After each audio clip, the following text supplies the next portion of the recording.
Hello there. What is going on, everyone? Today we're going to be talking about some disturbing trends that I've been noticing in Star Wars Legion, and with recent news developments and recent products, there are actually two specific trends I want to talk about in this video, and I'm curious if you agree with me or disagree on either of these or both. Let me know down in the comments section below. Plus, we are still doing that $50 Amazon gift card giveaway that's running through the end of the month. You have plenty of time left to enter to win. You just have to be a subscriber and leave a comment on this or one of my videos. It's as simple as that. So let's just go ahead and jump right in to the first of these two trends. And this deals with, well, not just lack of faith being disturbing, but basically mechanics that sort of bypass the rules. And well, I'll just start it. It started with something called Force Choke. Now, Force Choke I don't think is necessarily a huge problem. It has been changed a little bit over the years, but basically it's a way to just put a damage on a unit without actually attacking the unit. Never seemed to be that big of a problem. It's actually largely an ignored card for a very long time. It's now more expensive, and it just, you know, you don't target the mini directly anymore. You just target the unit. You just put a damage on a unit. So it's much worse than it used to be. Still isn't taking all that much, but it's not completely terrible, especially if you look at some of the other trends. Now, Force Choke wasn't really ever that bad because it had requirements. It could only target certain types of units. It also had to be a trooper. It also had to be on a Force user, and there's very few of those. And you also had to be at range 1.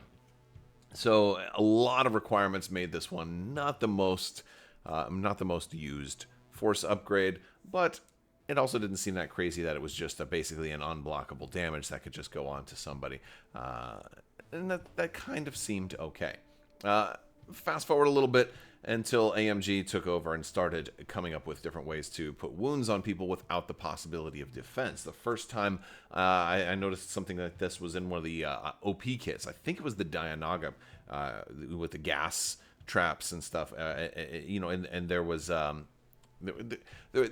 forget which exact OP kit it was, but it was basically there was just automatic damage that would happen if you were contesting an objective. There was a chance for it just to go straight through armor, which kind of really favored white saves as opposed to red saves, because you're like, well, we all have the same chance now, so I'm my weakness is it doesn't really matter. Again, for an OP kit, it's probably not a big deal because you're not really meant to take those scenarios as like super serious, OP. Even though it is an OP kit, it's not necessarily like a tournament kit.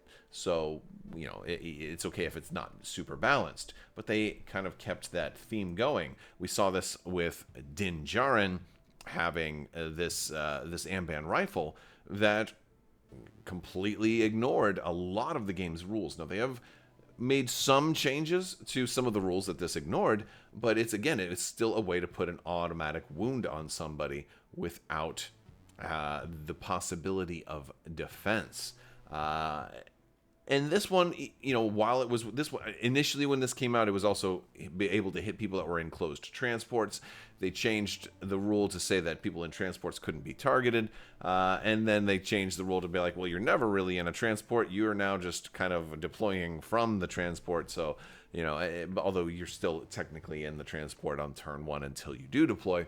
But still, they fixed that part of it, but it's still a way to bypass a lot of the game's mechanics, and when it could have just been a shot, could have just been an attack, and that's the weird thing to me, is like, why not just make it an attack? Why not give him the ability to actually aim and shoot? Why force him to use like a weird new mechanic instead of attacking? So I always thought that was strange. Moving on to the more recent mechanics that I'm just not a fan of with the latest Rebel Sleeper Cell and Riot Control Squad for the Rebels and the Empire. They sort of took that mechanic and tripled down on it, or even worse, by making Special Forces and Core, respectively, that can take this. And again, it's a slightly less chance to do it because you have to roll a crit or a surge. Now, on a red die, there's only one of each of those, or on any attack die, there's only one of each of those. I don't even know why it specifies that you roll a red attack die, because it doesn't really matter. It's the exact same chance for any die.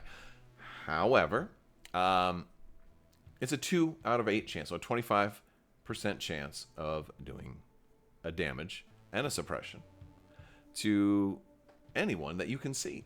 Now, this is really interesting because, first off, I don't like this mechanic. I don't think a single 25% chance of 1 damage sounds that crazy on its own. And when I did my unboxing of these, I kind of echoed that sentiment. I think a lot of you guys in the comments kind of shared my, like, this is never going to get used. But then I thought to myself, I'm like, yeah, but what if you're running multiples of these, and you're running a lot of them, and you're also running Force Choke, and you're also running Din Djarin, and then all of a sudden now we have a whole lot of possibility to put unblockable, uninterruptible damage. The Rebels is maybe not be quite as pronounced because they're special forces, so you can only run 3 of these.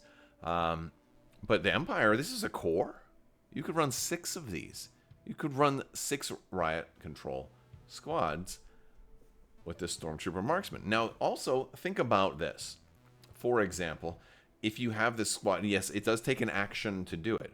Although Din Djarin's takes 2 actions. This takes an action to do it. So what if you were to actually be in position and you take a shot, you can attack and then exhaust this guy and do another damage on top of your normal attack. So this kind of, for one, this also breaks the rule of 2 attacks. And maybe that's why they didn't make it an attack, but that seems even more kind of wild and crazy. But the reason I don't like this type of fake shot that ignores the rules that shots takes, because the way this is worded, it bypasses a whole lot. Basically, if you're just listening and not watching, it says, if you are not engaged, choose an unengaged enemy trooper unit.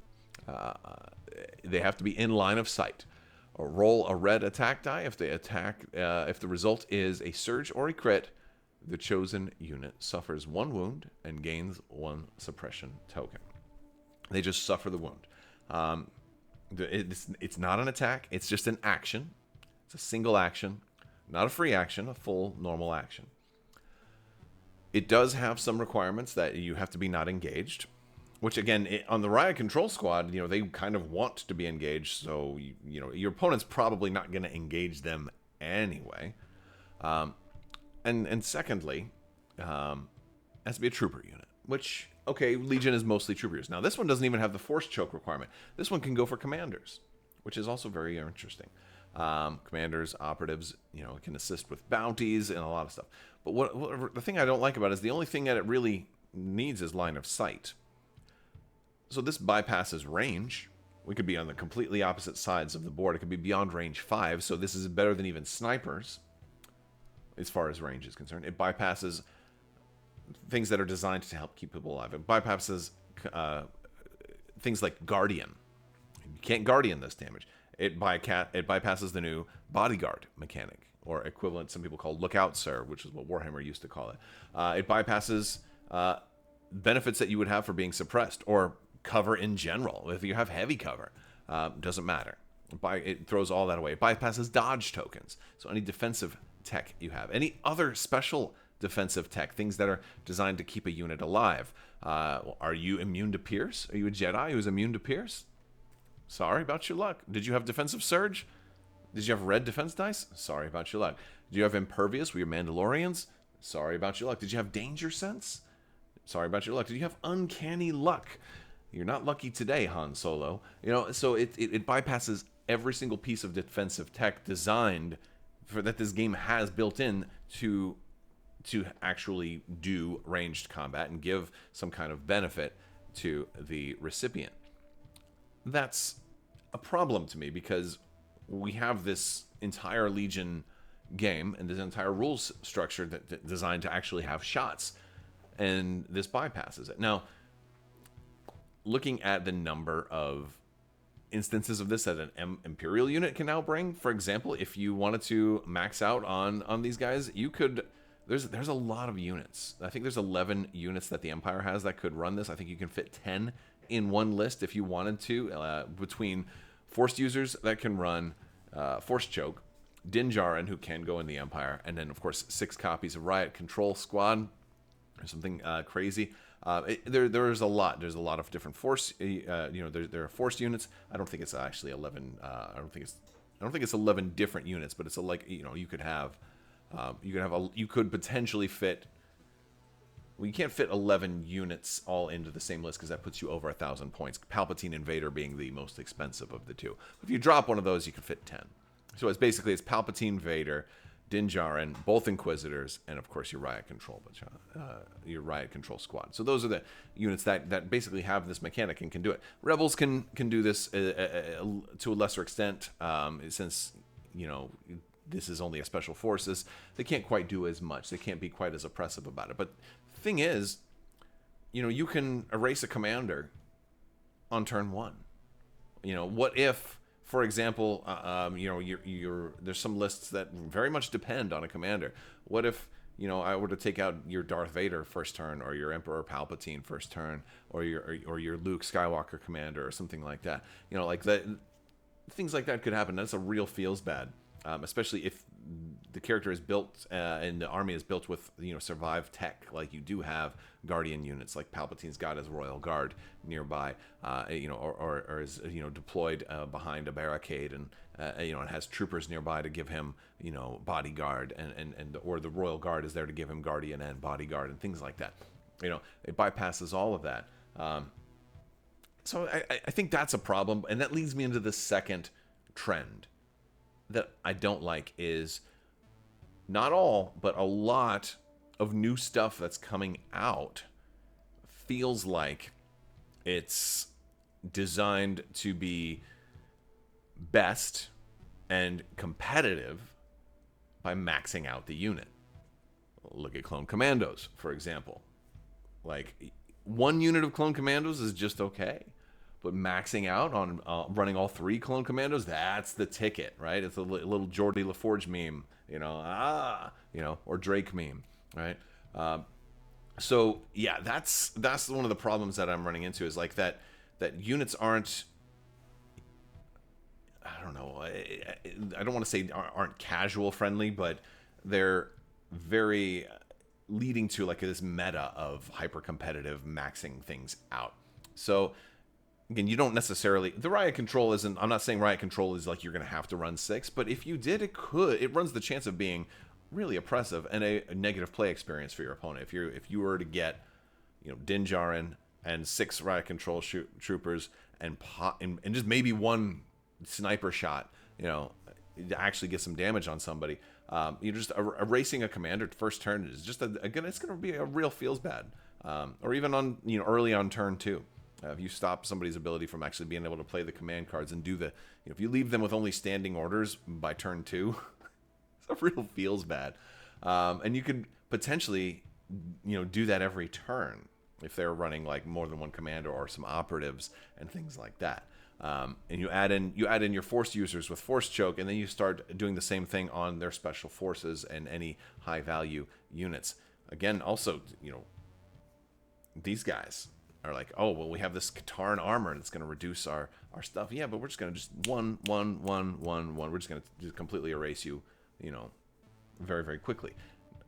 I understand it's not likely that that's really going to happen. Again, if I'm facing a unit that looks like it has this, I'm facing a list that looks like it has maxed out, removal, then maybe I'm not going to deploy my Emperor Palpatine as my first unit and put him in line of sight of where you could deploy. I probably wouldn't do that.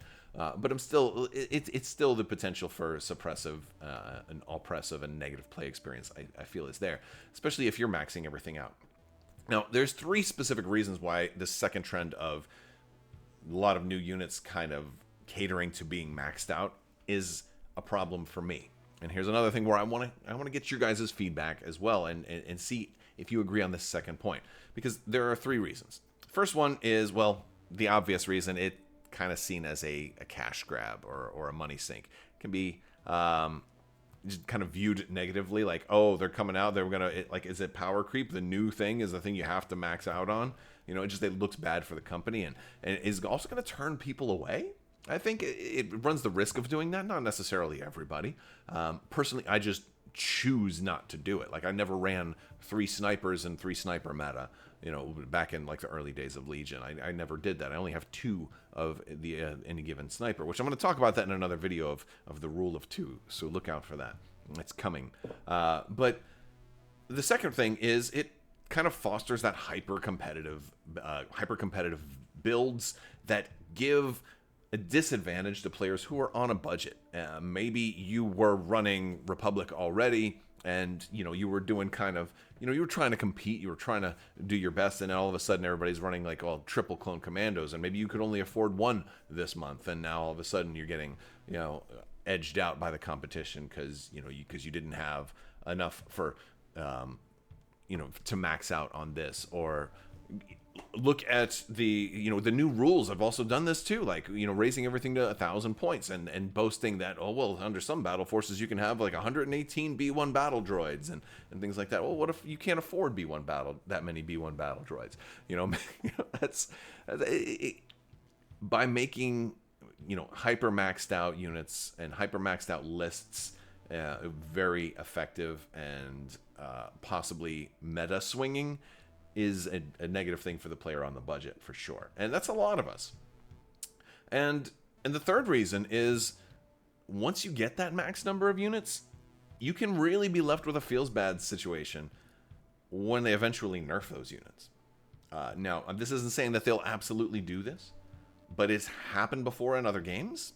I could see it happening right now, especially with a lot more changes in the queue for 2025.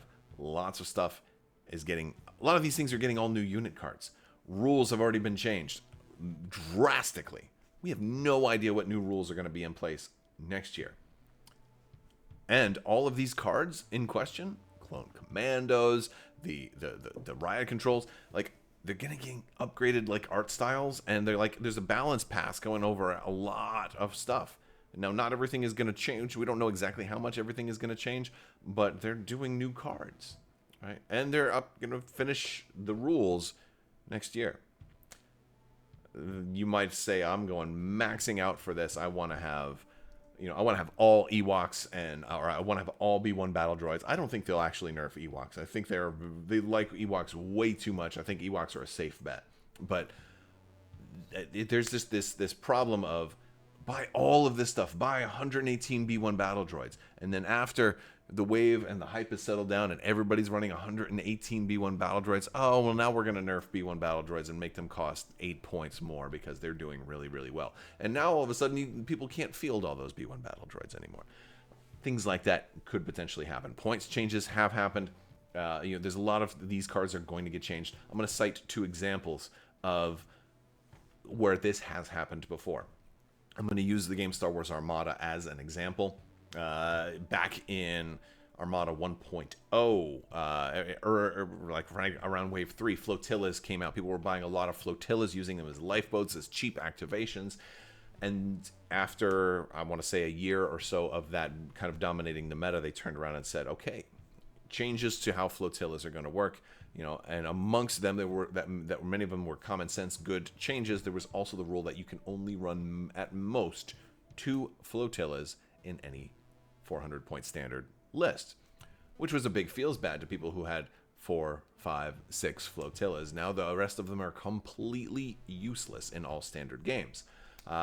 Similar thing happened more recently, not under FFG, but under Atomic Mass Games, where they released a rapid reinforcements, a change to the game, and they created this Commander Anakin Skywalker who was crazy overpowered, especially if you had 3 Venators, which really pushed a huge push on Venators. And before you know it, all of the Venator Star Destroyers that were in stock were sold. They're now like the hardest ship in the world to find, unless you 3D print your own.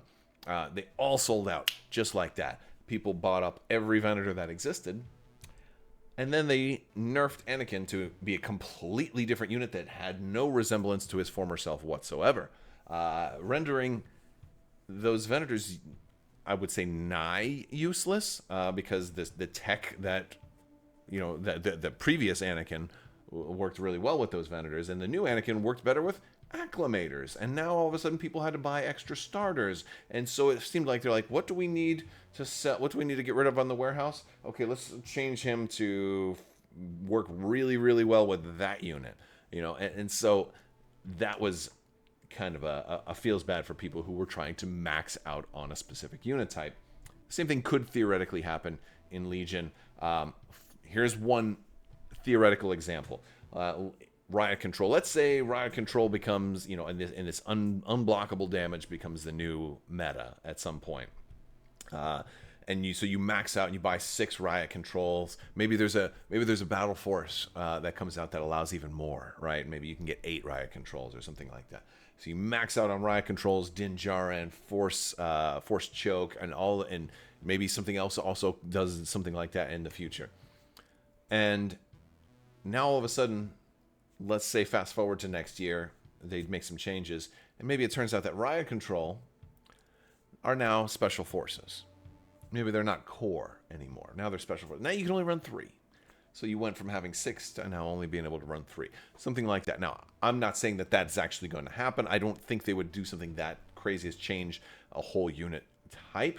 But considering that they came out alongside the Rebel Sleeper Cell, which is special forces, kind of makes me wonder what the design process and the design philosophy was there to give the Empire a new core and have it, have 6 of this mechanic, where the Rebels can only have 3 of this mechanic. It's interesting to me. So in that case, that's just one example. A better example might be that you are trying to do this mechanic and suddenly they changed it in the rules that this mechanic now does allow for Bodyguard, and it does allow for Guardian to absorb the damage and things like that, which suddenly would drastically shift the meta if that were the case. So sometimes rules will drastically change how things work. A lot of people had builds and bought their stuff based on using fire support, and now that doesn't exist anymore. That's probably a better example. Rules changes can drastically change your list. So if you're maxing out too much for one kind of meta list, I would suggest, just generally buying what you enjoy more so than trying to win at all costs. But that's just an overall general philosophy that I tend to go by. But those are some reasons why I feel like a power creep or a recent trend in new units kind of seeming like you have to max out on them is a dangerous trend to be going down. So hopefully it doesn't continue. Obviously, it's not the case for unique units. Like Ahsoka Tano, you max out with 1. The Bad Batch, you max out with 1. So, like those hero units, this is not a problem. But it is a problem for certain other units that can be maxed out and run the risk of what happens if they decide to change the ruling for the Clone Commandos token. It's like, oh, no, that, it only, now we're saying it only affects the Clone Commando unit that dropped it, so you have to mark them, and now they don't get that overlapping bubbles anymore. I could definitely see them changing that rule someday, especially if Clone Commandos, continue to be popular, and then their numbers kind of show them being a little bit disproportionately played compared to other units, and so on and so forth. Things like that can happen, but that's the risk. That's power creep, and that's kind of how a lot of other games, the path that they've gone down. So just be careful. If you're on a budget, think twice before kind of going all in on any new particular unit. 1 or 2 is usually good enough for most of your gaming needs, but at least that's my thoughts on some dangerous trends that have been happening with Star Wars Legion. Let me know if you disagree, or if you agree, or if it's a mix of both. I'd love to hear what you think down in the comments below. You can also join our Discord and keep the discussion going there as well. That's going to do it for today's video. I want to thank you all so much for watching. May the Force be with you. Live long and prosper. Be excellent to each other. Party on, dudes. Patrons, you guys are amazing, and you help make this channel possible. The spice must flow. You can't take the sky from me. And always wash your socks.